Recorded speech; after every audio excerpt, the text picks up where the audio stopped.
नमस्कार छात्रों। आज हम बिलियन पार्ट के सांद्रण टॉपिक से जुड़े हुए अंक प्रश्नों को हल करेंगे। उससे पहले हम पहले जो 2 लेक्चर दिए गए हैं उनको रिवाइज कर लेंगे, फिर अंकित प्रश्न लगाने का प्रयास करेंगे। सबसे पहले हमें आंकिक प्रश्न हल करने के लिए उनसे जुड़े सारी सांद्रताओं के जितने भी तथ्य हैं उनका ज्ञान होना आवश्यक है। चलिए चलते हैं, पहला क्वेश्चन देखते हैं। पहला क्वेश्चन जो अभी स्क्रीन पर है, 10 ग्राम ग्लूकोज को 100 ग्राम जल में घोला गया। बिलियन में ग्लूकोज के द्रव्यमान प्रतिशत को ज्ञात करिए। देखिए, द्रव्यमान प्रतिशत हो कहा जाए या भार प्रतिशत कहा जाए या भारानुसार सांद्रता कहा जाए, ये तीनों ही चीज़ें एक हैं। इस प्रश्न में आपसे परसेंटेज W/W पूछा गया है। अब परसेंटेज W/W निकालने के लिए आपको 2 चीज़ों की आवश्यकता होती है, एक तो विलेय का भार और दूसरा बिलियन का भार, जो कि इस प्रश्न में दोनों दिए गए हैं। ग्लूकोज यहाँ पर विलेय है और जल यहाँ पर विलायक है। जल क्या है? विलायक है। तो विलेय का भार तो सीधा सीधा 10 ग्राम रख देंगे, लेकिन जब बिलियन का भार रखना है तो बिलियन के भार में तो दोनों आएंगे ना, विलायक भी आएगा और विलेय भी आएगा। तो विलेय का भार 10 ग्राम, विलायक का भार 100 ग्राम, तो कुल दोनों को जोड़ने पर जो 110 ग्राम आएगा वो बिलियन का भार होगा। तो अब हम यहाँ पर उसको सॉल्व करने के लिए 10 तो रख देंगे ऊपर विलेय का भार और नीचे रख देंगे 110, जो कि हो गया आपका बिलियन का भार। और क्योंकि प्रतिशत निकालना रहता है तो प्रतिशत वाले में हमें 100 से गुणा करना होता है। इस तरह से आपका ये हल होगा। तो 0 से 0 कैंसिल हो जाएगा, 10 × 10 = 100, तो आपका आ जाएगा 100/11। इस फॉर्म में आपका आंसर आ जाएगा। नीचे क्वेश्चन में सॉल्व दिया गया है, इसको भी आप देख लेंगे। देखिए 100/11 आ रहा है और ये आपका एग्जैक्ट जो आंसर आएगा वो आएगा 9.099% W/W। तो ये था पहला प्रश्न जो कि बिल्कुल सरल था। यहाँ प्रतिशत भार और प्रतिशत द्रव्यमान या प्रतिशत भारानुसार सांद्रता पूछी गई है। ठीक है, जो दूसरा प्रश्न है उसको पढ़ लीजिए एक बार ध्यान से। इस प्रश्न में देखिए क्या दिया गया है, 5.3 ग्राम सोडियम कार्बोनेट को जल में घोलकर बिलियन का आयतन 250 घन सेमी यानी कि सेंटीमीटर क्यूब पर लिया गया है। ठीक है, प्राप्त बिलियन की मोलरता एवं नॉर्मलता ज्ञात करिए। यहाँ पे सोडियम कार्बोनेट का 5.3 ग्राम जल घोलकर एक 250 सेंटीमीटर क्यूब का बिलियन तैयार किया गया है और उस बिलियन की हमें नॉर्मलता और मोलरता दोनों निकालनी है। ठीक है, तो हमें ये ज्ञात है कि मोलरता में हमें विलेय की मोलों की आवश्यकता पड़ती है और नॉर्मलता निकालने के लिए हमें विलेय के ग्राम तुल्यांकों की आवश्यकता पड़ती है। तो दोनों को ध्यान में रखते हुए अब हम क्वेश्चन को सॉल्व करेंगे। ठीक है, तो जब भी हमें किसी अज्ञात पदार्थ का मोल निकालना होता है और उसका भार पता होता है तो सबसे पहले हम उसके अणुभार की गणना करते हैं। तो यहाँ पर सोडियम की 2 अणु हैं, 2 परमाणु हैं इस पूरे सोडियम कार्बोनेट अणु में। तो एक सोडियम का भार होता है 23, तो 2 का हो जाएगा 46। कार्बन एक ही है 12 और ऑक्सीजन के 3 परमाणु हैं यहाँ पे, तो कितना हो जाएगा 3 × 16। तो टोटल आपका जो अणुभार हो जाएगा तो 16 × 3 = 48 हो गया, 48 और 12 60 और यहाँ पर 46, तो तो 60 और 46 तो आपका 106। ठीक है, तो अणुभार इसका हो जाएगा 106। बिलियन का आयतन हमको दिया गया है 250 घन semi, 250 centimetre cube. Centimetre cube को ही आप ml लेकर चल सकते हैं। सेंटीमीटर क्यूब हो या ml हो, बात एक ही है। प्रश्न में घुमाने के लिए मिलीलीटर की जगह घन सेमी कर देता है, जिससे आपको लगता है कि इसे हमें बदलना पड़ेगा ml लीटर में या लीटर में। ठीक है, तो ध्यान रखिएगा सेंटीमीटर क्यूब क्या है, ml के ही इक्विवेलेंट रखकर हम उसे चलेंगे।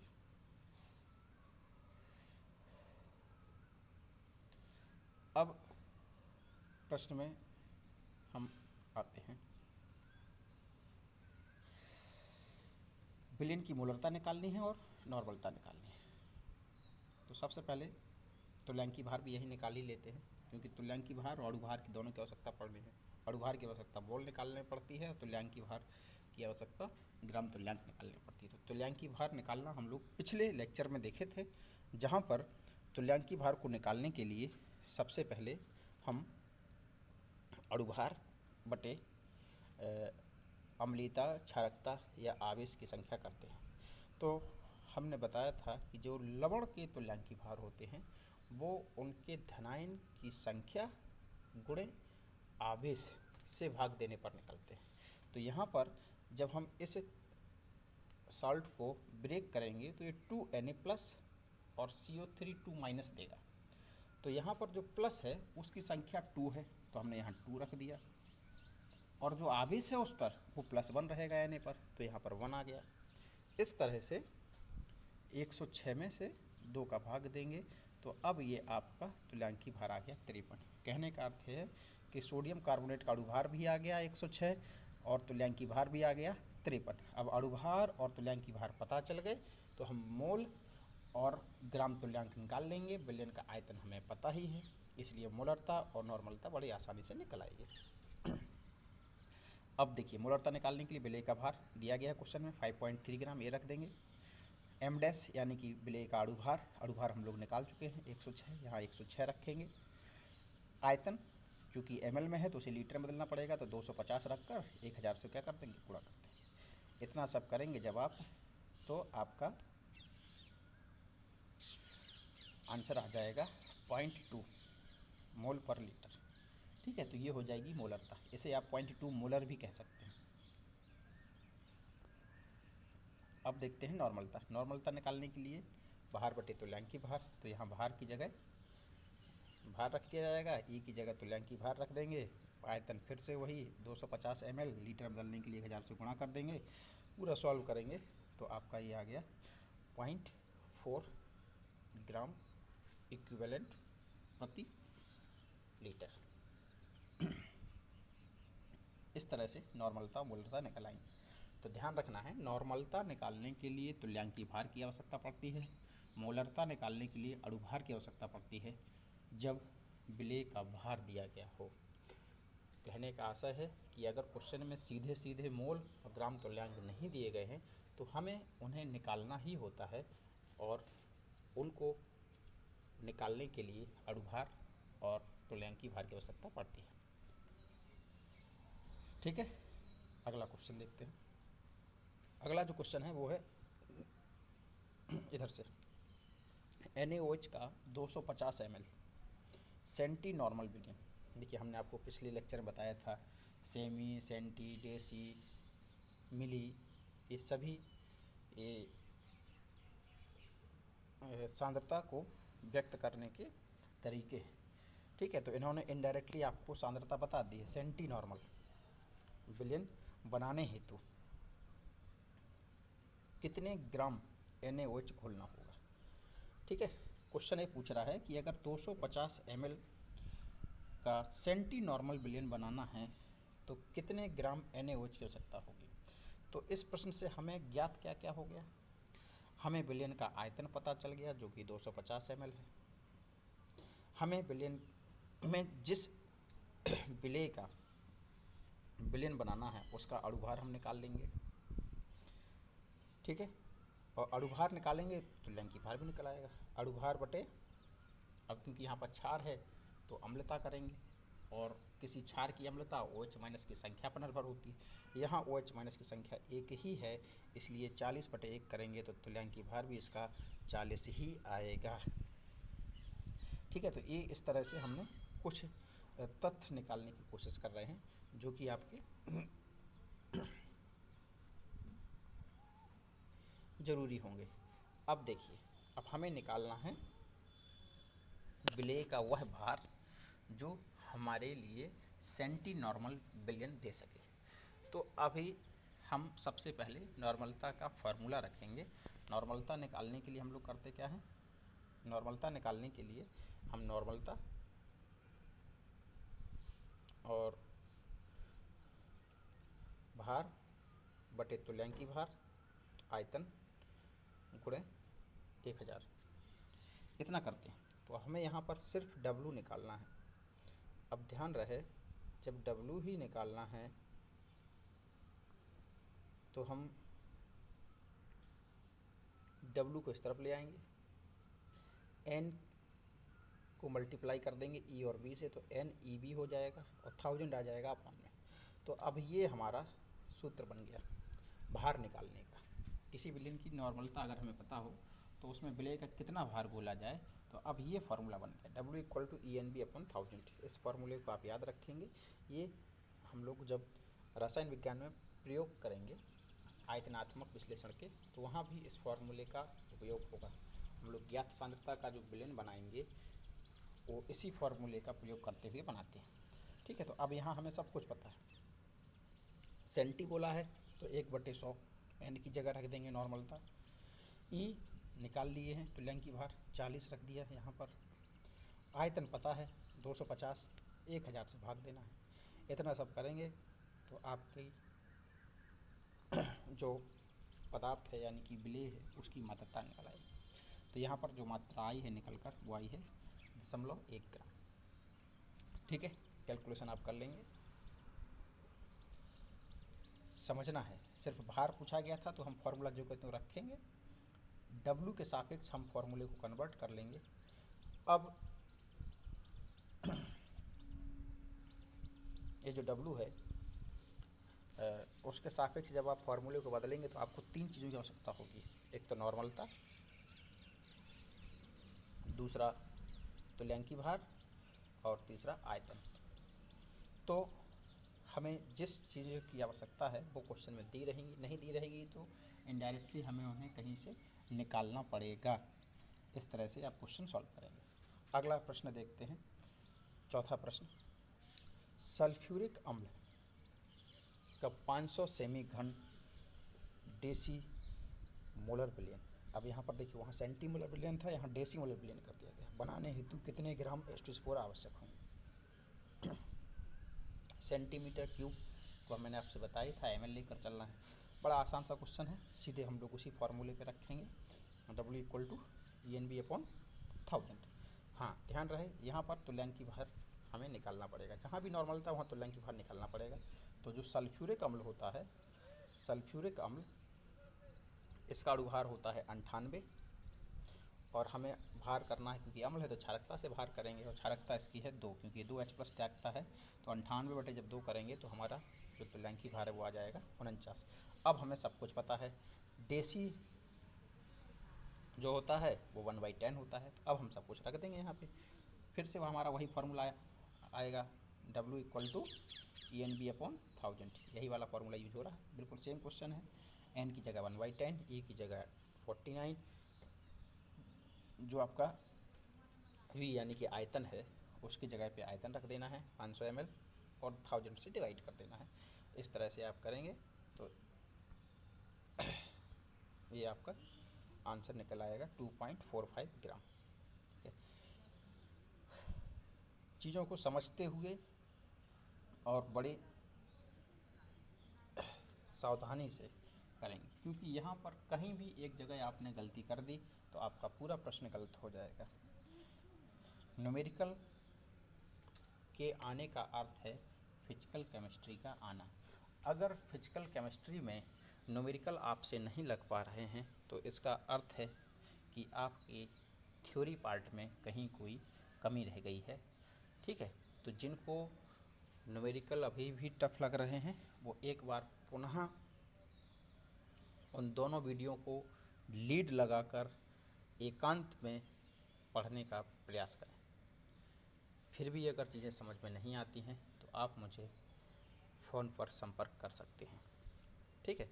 लेकिन इसका कोई विकल्प नहीं है कि आपको बिना पढ़े ही समझ में आ जाएगा, पढ़ना तो पड़ेगा ही, ठीक है। अगले प्रश्न की तरफ चलते हैं।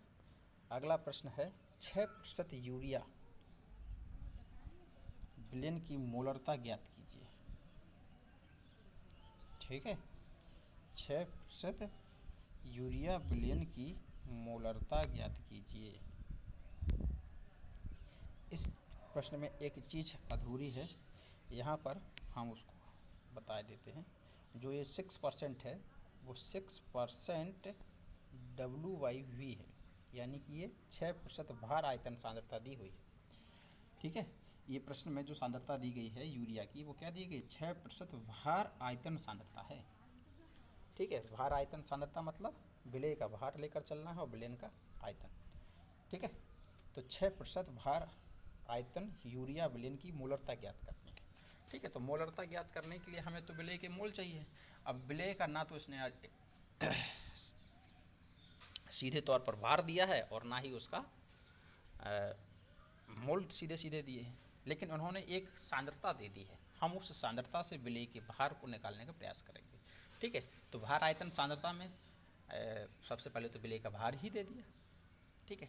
W ऊपर है ना, तो W ऊपर होने का अर्थ है ये विलेय का भार है। तो जो 6 है वो 6 ग्राम कर लेंगे, और जो नीचे V होता है W/V उसको हम 100 ml कर लेंगे, क्योंकि वहाँ पर V है तो आयतन लेकर चलना है विलेन का। तो आपको क्वेश्चन में 100 ml विलेन में 6 ग्राम यूरिया उपस्थित है ये बता दिया गया। तो इनडायरेक्टली क्वेश्चन में आपको विलेन का आयतन भी पता चल गया जो कि 100 ml है, और विलेय का भार भी पता चल गया जो कि 6 ग्राम है। अब इन दोनों प्रविष्टियों की सहायता से हमें क्वेश्चन हल करना है, और उसको हल करने के लिए क्या क्या करेंगे अब हम देखते हैं। तो मोलरता का जो हमारे दिमाग में फॉर्मूला है वो है मोलरता बराबर W/m'। W यहाँ पर विलेय का भार, m' विलेय का अणुभार है, V आयतन है, और गुणे 1000। 1000 से गुणा ध्यान करिएगा तब करना है जब हमें विलेय का आयतन ml में पता हो। तो यहाँ भी हमें ml में ही पता है, इसलिए 1000 रखेंगे। तो आयतन की जगह 100 रख देना है। विलेय का भार क्वेश्चन से निकाल लिए हैं 6 ग्राम।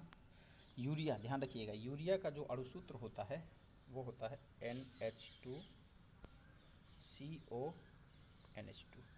ये आपका यूरिया है, और आप इसका अणुभार निकालिएगा तो 60 आएगा, ठीक है। इसलिए यहाँ पर 60 रखा गया है, क्योंकि ये यूरिया का ये जो फॉर्मूला है उससे हमने उसका अणुभार निकाला है 60। तो 6/60 गुणे 1000/100। इसको जब आप पूरा हल करेंगे तो आप देखेंगे कि 3 जीरो जो ऊपर की हैं वो नीचे की 3 जीरो से कट जाएंगी, 6/6 बचेगा, अर्थात आपका जो आंसर है वो आ जाएगा 1 मोलर, ठीक है। 1 मोल प्रति लीटर बोल दो या 1 मोलर बोल दो, यही आपका आंसर होगा, ठीक। अगला जो प्रश्न है वो है 18% W/W ग्लूकोज विलेन की मोलरता ज्ञात करनी है, ठीक है। अब ध्यान रखिएगा, क्योंकि यहाँ पर हमें जो मोलरता निकालनी है वो ग्लूकोज के विलेन की निकालनी है। तो 18% है, तो इसका मतलब है कि 18 ग्राम तो क्या हो गया आपका, ग्लूकोज हो गया। अब ग्लूकोज का अणुभार निकाल लेते हैं। तो आपको ग्लूकोज का अणुभार निकालने के लिए उसका फॉर्मूला पता होना चाहिए। तो ग्लूकोज का फॉर्मूला होता है C6H6O12,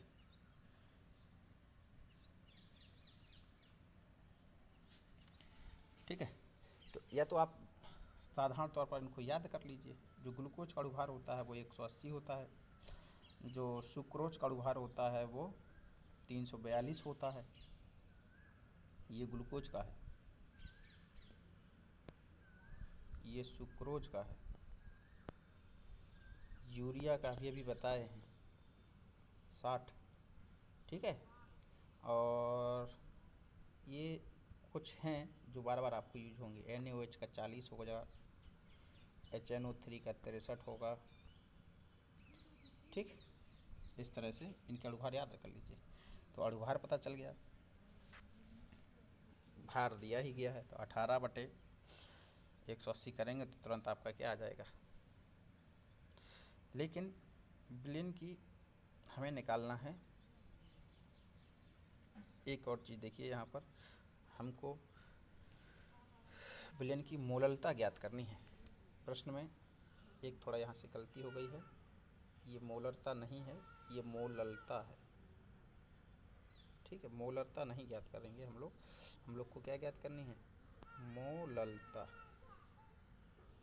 ठीक, और मोललता के लिए ये बताया गया था कि मोललता विलायक के सापेक्ष निकाली जाती है। तो हमें यहाँ पर विलायक का भार चाहिए, लेकिन हमें तो विलयन का भार पता है, W/W हो गया। तो 18 ग्राम ग्लूकोज और 100 ग्राम विलयन। 100 ग्राम विलयन में से हमें सिर्फ विलायक चाहिए, तो हम विलयन में से विलेय का भार घटा देंगे। तो जब आप 100 - 18 करेंगे तो विलायक का भार आ जाएगा 82। और यहाँ पर हम विलायक का भार रख रहे हैं 82, लेकिन ये 82 ग्राम में है, इसलिए इसे किलोग्राम में बदलने के लिए 1000 का ऊपर गुणा किया गया है। तो 18/180 × 82 और ऊपर आपने 1000 से मल्टीप्लाई कर दिया। तो इस तरह से जो इसकी सांद्रता आई वो आई 1.21 मोलल। ठीक है, मोलल यूनिट हो जाएगी। अगला प्रश्न देखिए, 6% भारानुसार यूरिया के विलयन में यूरिया तथा जल के मोल प्रभाजों की गणना करनी है। जो हमने आखिरी आपको टर्म बताया था ये वही है, मोल प्रभाजों की गणना करनी है यूरिया की। तो फिर से 6% W/W है, तो 6 ग्राम यूरिया हो गया, और बाकी जो बचा है 94 ग्राम वो हो गया जल। तो 6/60 कर देंगे तो 60 जो कि यूरिया का अणुभार है, तो 6/60 करेंगे तो यूरिया के मोल आ जाएंगे, और जो बचा 94 है, 94 जब आप 18 करेंगे तो वहाँ जल के मोल आ जाएंगे। ठीक है, क्योंकि मोल प्रभाज निकालने के लिए जिन घटकों का मोल प्रभाज निकालना है उनके मोल पता होना जरूरी है। तो सबसे पहले हम दी गई जानकारी यानी कि 6% W/W से ये ज्ञात कर लेंगे कि यहाँ पे 6 ग्राम यूरिया है, और 100 में से 6 घटा देंगे तो बचा 94 ग्राम जल है। अब दोनों के भार हमें पता चल गए ग्राम में, 6 ग्राम यूरिया 94 ग्राम जल, दोनों को हम अणुभार से भाग देकर मोल में बदल लेंगे। और जब मोल निकल आएंगे तो जिस घटक का भी हमें मोल प्रभाज निकालना है, सपोज करिए अगर हम जल का मोल प्रभाज निकालते हैं या यूरिया का मोल प्रभाज निकालते हैं, तो यूरिया का मोल प्रभाज निकालेंगे तो यूरिया के मोल बटे यूरिया के मोल प्लस जल के मोल, इसको रखकर आप सॉल्व करेंगे, आपका आंसर आ जाएगा 1/53.2। और ठीक अब जल का निकालना है, तो हम ये जानते हैं कि विलयन में उपस्थित प्रत्येक घटकों के मोल प्रभाजों का योग क्या होता है, 1 के बराबर होता है। तो अगर हम यूरिया का निकाल चुके हैं तो जल का निकालने के लिए हम 1 से उसको क्या कर देंगे, घटा देंगे। इस तरह से आपका जल का भी मोल प्रभाज निकल जाएगा। ठीक है, आज के लिए इतने ही न्यूमेरिकल मैं करा रहा हूँ, करीब 7 से 8 न्यूमेरिकल हो गए होंगे। इनको आप करिए और इनके आधार पर और दूसरे न्यूमेरिकल बुक से करने का प्रयास करेंगे। अगले लेक्चर में मैं कुछ और न्यूमेरिकल और आगे राउल्ट लॉ या हेनरी लॉ को परिभाषित करूँगा। ठीक है।